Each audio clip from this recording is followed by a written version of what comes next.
Hi there, everyone. This is Lily from Je t'aime neither, and welcome to the latest installment of our series, There's Only One Paris. I hope you've caught up with the other stories. This is the sixth in our series of participatory stories which are created based on your favorite venues in Paris. And so we have a big list of famous sites, lesser known sites, very interesting places around the city, and we are creating a story every week based on one of these places. And throughout the week, of course, we have some wonderful suggestions based on your comments and feelings on each of the places. Today is quite special. It's special for a few reasons because we are headed to the hilly district of Montmartre where I live, and so I do have a fondness for this area, but the story does have some aspects which were based on true events, a true story shared by one of our loyal followers.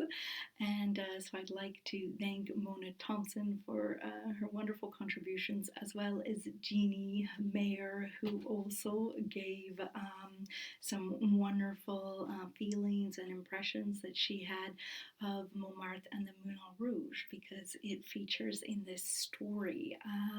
So I'm going to launch right in, and I hope you like it. It is called The Magic of Montmartre. That's a wrap. Whew, said Elin, as she set her armful of bags down on an armchair in their hotel lobby. Whew, I'm pooped, said Benta, collapsing into an adjacent chair. We did pretty good, though, didn't we? Commented Elin. She sifted through the contents of her bags, stopping to admire an item here or there. Yes, I'm very content with this year's finds, replied Bente. We can add the Paris Jewelry and Gem Show 2019 to the list of our successful fairs. Indeed, said Elin. Are you still interested in going up to Montmartre tonight?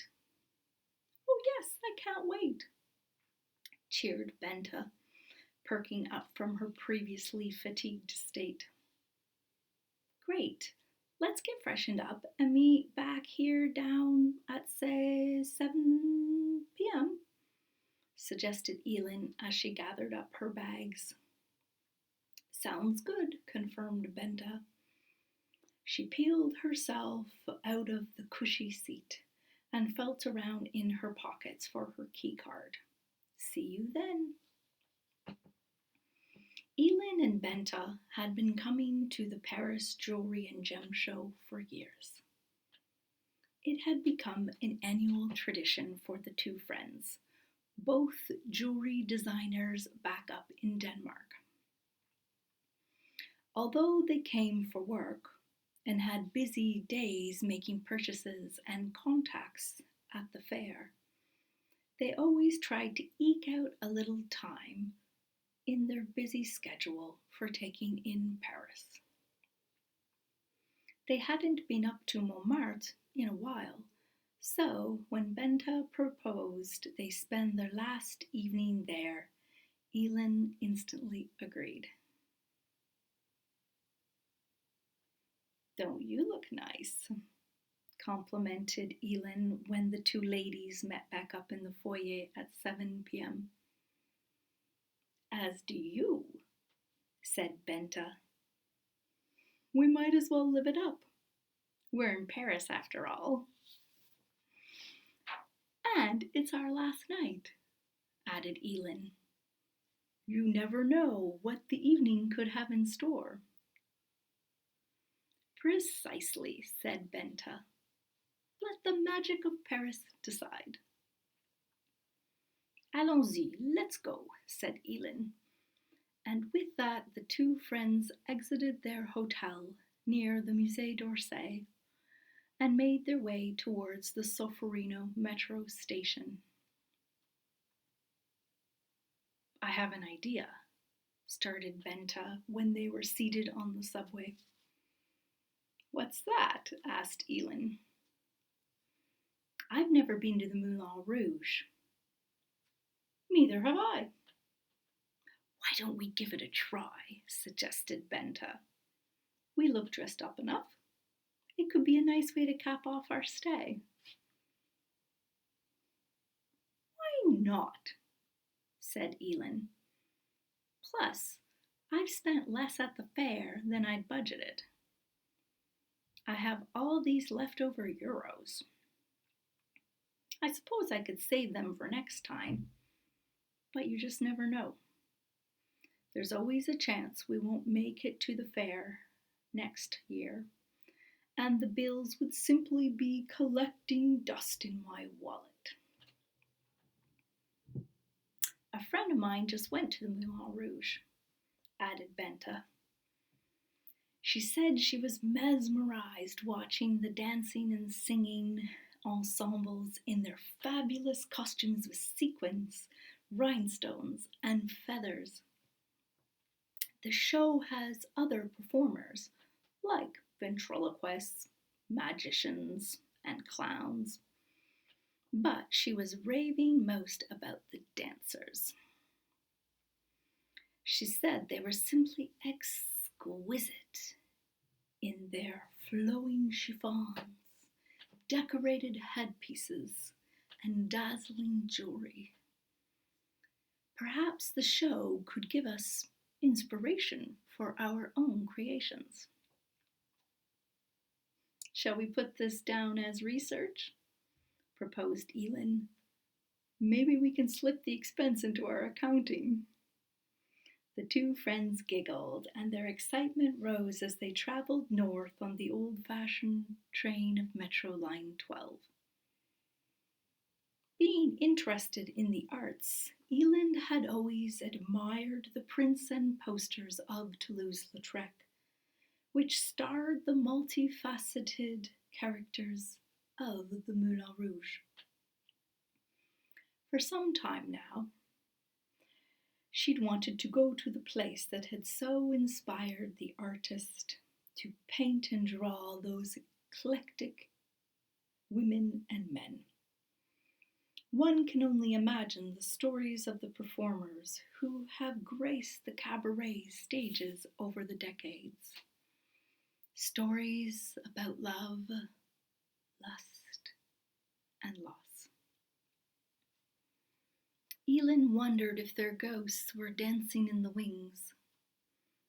Could she get a sense or glimpse of any, or all, of that by just being in the theatre or watching the performance? Elin was dragged out of her thoughts when they arrived at Pigalle station. They'd walk the rest of the way from there. Reaching the street level, they noticed that it had rained while they'd been on the subway. The damp pedestrian median, which dissected the wide boulevard de Clichy, was cast in the hazy reflections of the bright neon signs above the street's shop fronts. Over the course of the 20th century, the Belle Époque cabarets and cafés, which had lined this stretch, had mostly been replaced with seedier forms of evening entertainment and risque boutiques. However, the red windmill was still turning. The historic cabaret had prevailed and was a testament to the area's heritage. While it evoked nostalgia of this bygone era, in other ways it perfectly embodied the magic of Paris, both past and present. That's quite the line, said Elin. Uh-oh, I hadn't really thought We need to buy tickets in advance, admitted Benta. I doubt that was required of the theater goers who came here 100 years ago. Most certainly not. Despite the seemingly unfavorable odds against them, the two Danes went up to the ticket booth to check. Oh, désolé, mesdames, n'est complet, announced the ticket vendor. Sold out. Oh, drat, said Benta, noticeably disappointed. Oh, it's okay, Benta. We can always go next time, right? Said Elin, trying to look on the bright side. Yes, that's true, conceded Benta. Well, since we're in Montmartre, let's go for that walk we'd originally intended. Perfect, Elin replied cheerfully. Arm in arm, the two friends embarked up Rue Le Pic, its shops now closed and its residents snug at home on this misty autumn evening. No need for a map when you can simply lose yourself in the back streets of Paris, especially the ones found in Montmartre. Its lanes were exceedingly picturesque in the evenings, when they were clear of the tourist masses that traipsed around the hilly neighborhood during the day. The ladies enjoyed their leisurely wander around the narrow cobblestone streets, now glistening in the gentle glow of the area's sporadic lampposts. As they ambled, savoring the silence, Benta pondered about how many generations of Parisians had lived and still lived on La Butte, as locals referred to the hill. She marveled at the fact they were walking right then and there in the footsteps of legendary artists, many of whom, like Toulouse-Lautrec, Vincent van Gogh, and Modigliani, would not see or enjoy the fame that would sadly only come to them posthumously. They passed the former homes of great painters, the art studio where early 20th century art was born, and a windmill, this time not red, but instead one immortalized by the brushstrokes of the Impressionists. Their stroll eventually led them to Place de Tertre, once the main square of the village of Montmartre. Today it's known for its living artists, who, on this drizzly evening, had already packed up their easels, palettes, and paint sets. Despite its emptiness, the square still had a special allure, a certain magic. Mesdames, venez, venez, come on. The two women turned around to find the beaming face of a waiter, holding open the front door to La Bohème, a restaurant bordering the square. The ladies looked at each other. Well, we haven't had dinner yet, said Elin. It's almost 10 o'clock. Wow, no wonder I was getting peckish, responded Benta. I know these places are a bit touristy, but one can't go wrong with soupe à l'oignon. French onion soup. That's perfect for this weather, Elin concurred. D'accord, monsieur. Une table pour deux. A table for two. Stepping inside, the two friends were instantly enveloped by the restaurant's cozy decor and its warmth, a welcome respite from the cool evening air. The waiter escorted them to a table next to the window overlooking the square. However, they wouldn't be needing to spend their time gazing outside. They quickly realized that there was a much livelier ambiance inside the restaurant. Not far from where they were seated was a raised stage area, upon which was a lively gypsy jazz band. And, although the restaurant wasn't too busy, a few of the other customers were even up dancing. How fun! Enthused Benta. Yes, I would never have expected this, added Elin. Me neither, said Benta. The surprises of our evening continue. When the waiter returned, Benta and Elin ordered their 2 soups and a pichet of red wine. Santé! Skål! The ladies gleefully cheered when their wine had arrived. Just as they set down their glasses, the restaurant's door swung open in great pomp. In waltzed a lady, extravagantly dressed to the nines, in pure Parisian black. She was of a certain age, although it was difficult to place what that could be. 60? 70? 80? 90? Whether it was thanks to her large diamond-studded sunglasses, yes, even at 10 p.m., or her fur-trimmed cape, she was both timeless and over the top. The waiter rushed over to fawn over her. Madame Mimi, bienvenue, welcome, your table is waiting. Madame Mimi's designated table, perfectly positioned to view the stage and watch over most of the restaurant and the square beyond, turned out to be next to Elin and Benta's. When they were finished playing their song, the lead musician gave a little bow to welcome Madame Mimi. Moments later, without even having placed an order, the attentive waiter reappeared with a glass of champagne for Madame. Merci, Rodolfo, tu es adorable, she cooed.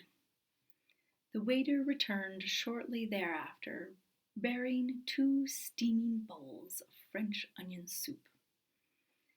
These looked divinely delicious, with their generous layers of gooey Gruyere cheese, blanketing thick chunks of bread and dense broth loaded with large slices of caramelized onions. Bon appétit! Spoon in hand, ready to dig into their piping hot bowls, the ladies turned to find Madame Mimi smiling, raising her glass in their direction.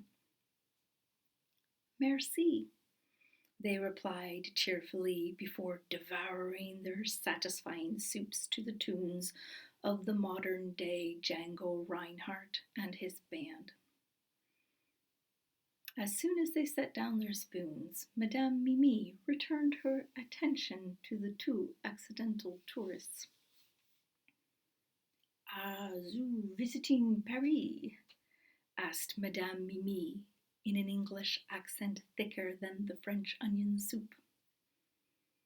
"Yes, we're from Denmark, but we come to Paris often," said Benta. "We were hoping to go to the Moulin Rouge tonight, but it was sold out." "Ugh, the Moulin Rouge. I know it all too well," reminisced Madame Mimi. "Oh, really? How so?" asked Elin. "I was the star dancer there for almost a decade," she announced proudly. "Those were the good old days." Just then the waiter returned to remove their bowls. "Rodolfo, 3 coupes de champagne," Madame Mimi ordered flamboyantly before Elin and Benta could utter a word of protest. Soon the Danes were being entertained by both the music and Madame Mimi's vivid tales of her life and times at the Moulin Rouge. The band members set down their instruments. It was the end of their set. Madame Mimi elegantly sipped the last drops from her coupe. Dong, dong, dong.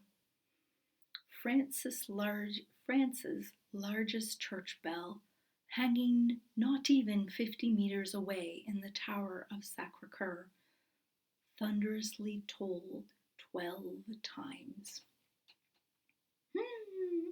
How is it midnight already? Exclaimed Elin. Is the magic of Montmartre, replied Madame Mimi. It's a timeless place.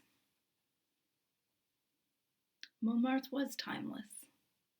Mimi was timeless. But the metro service was not. We'd better get going to catch the metro, said Benta as she flagged the waiter for the check. Unfortunately, we have an early flight tomorrow. Please come up to see us again when you return to Paris, said Madame Mimi. The show is up here, not at the Moulin Rouge. Yes, we sure found that out tonight, said Elin. The two ladies hurriedly put down 20 euros each to cover the bill and waved au revoir to Madame Mimi as they rushed out the door, jackets in hand.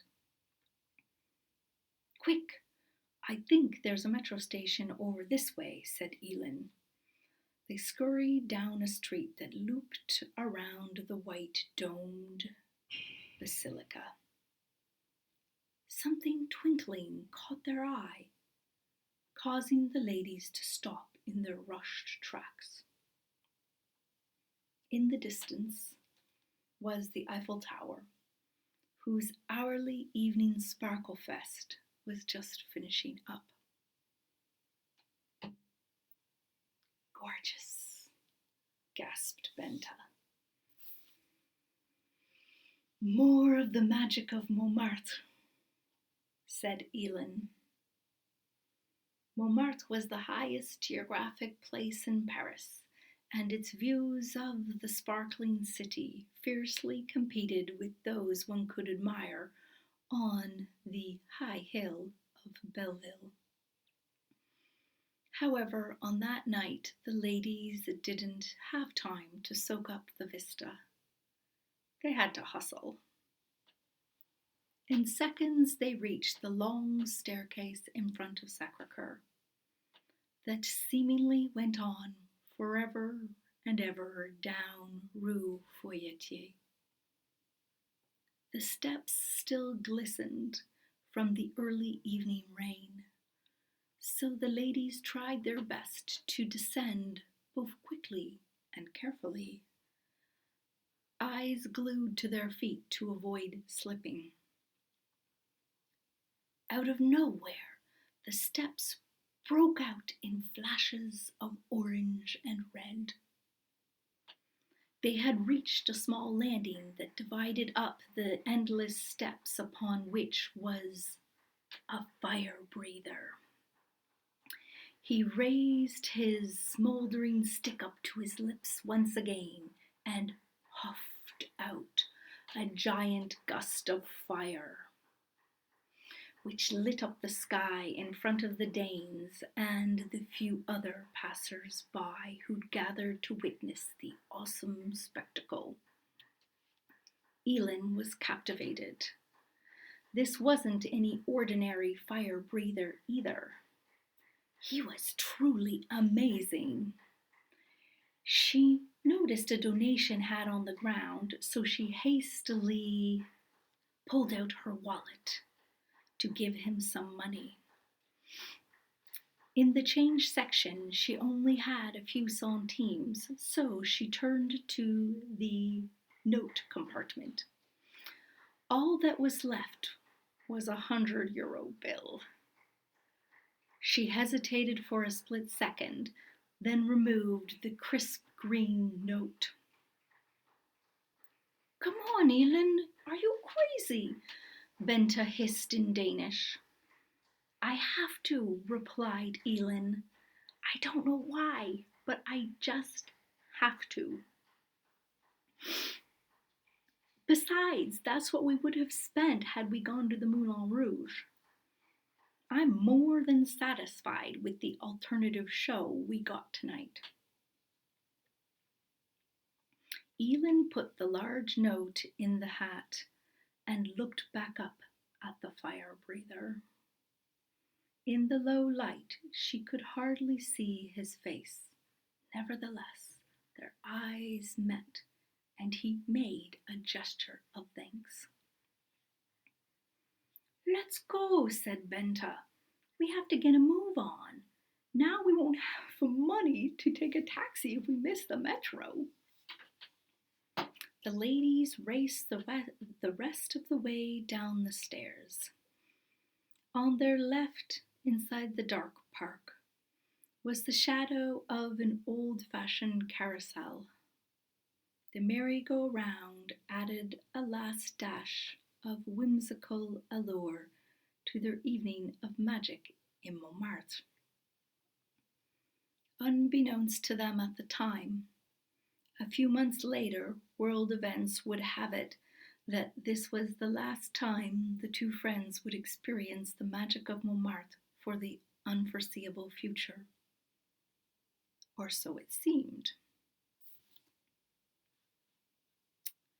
"It's official," announced Benta over the phone to Elin. "The Jewelry and Gems Show 2020 has been cancelled, as has Mineral Expo." As the pandemic spread and travel receded, Elin had the dreaded feeling that their annual trip to Paris would be cancelled. She consoled herself by keeping busy with her jewelry creations. After some time, her shop in Aarhus was able to reopen. Freedom of movement was slowly re-established. However, with their two favorite shows cancelled, the women had less of a reason to trek to Paris. Although, deep inside them, the city still beckoned. It was 6 p.m. Elin turned over the sign on her door to closed and went back to run her end-of-day accounting. Maybe that's Benta, Elin said to herself as she returned to the door. No, it wasn't Benta, standing on the other side of the glass panel, but a tall, dark stranger. Caught off guard, Elin fumbled for the door handle. "Can I help you?" she greeted. Do you speak English?" asked the stranger. "Of course. What can I do for you?" she responded. "I've just arrived from Copenhagen, and I'm traveling through Aarhus. I have a train tomorrow morning, but your beautiful jewelry grabbed my attention. I know it's a little last minute, but I was wondering if you might be able to make me a necklace."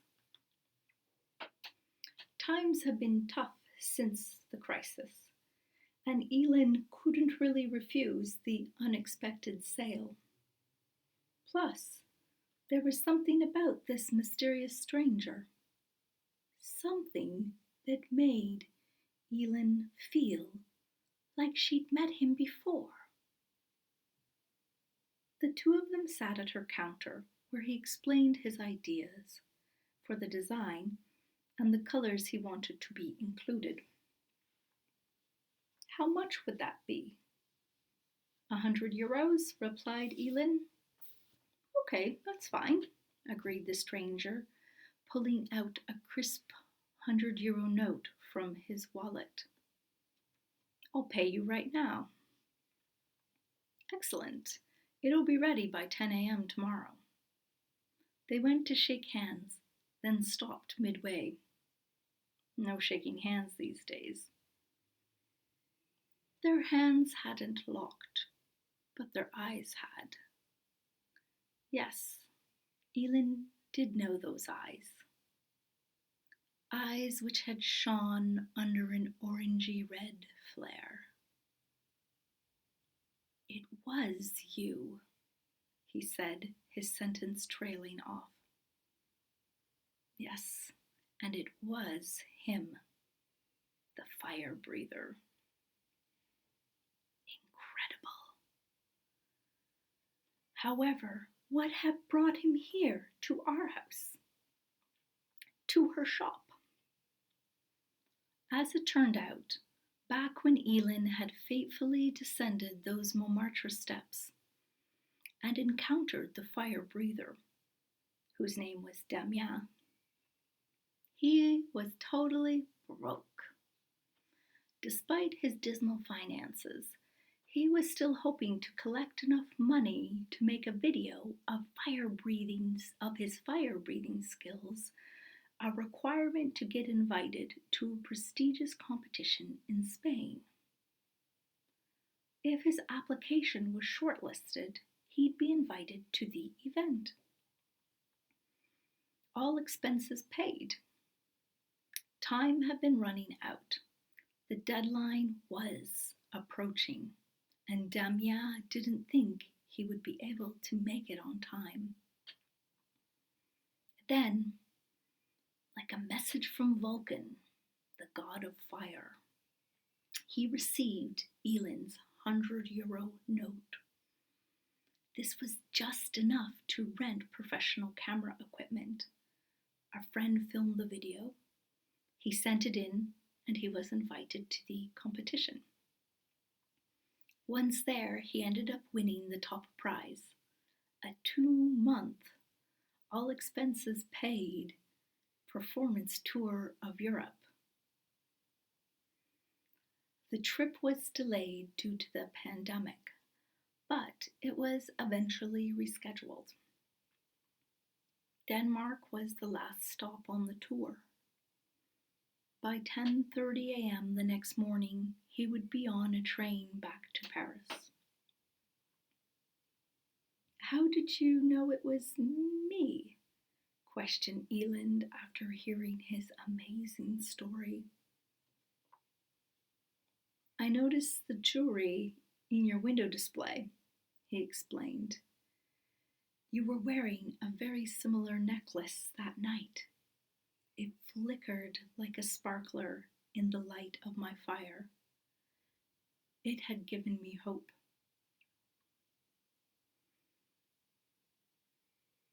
When Damien left, Elin marveled over the story as she took special care in making his necklace. Her €100 had returned. The city had made its way to her. The flame and the magic of Paris would forever burn brightly, no matter where she was. So there you go. That's the end of this week's story. I hope you liked it. Some magic in Montmartre, a very magical place. And just to let you know, the next story will be a little bit different. We're shifting gears yet again, and we're going to go deep underground in Paris. We're going to the Catacombs, so get ready for some spooky adventures. So stay tuned next Sunday night, and in the meantime, stay safe, stay well, stay reading, and stay thinking of Paris.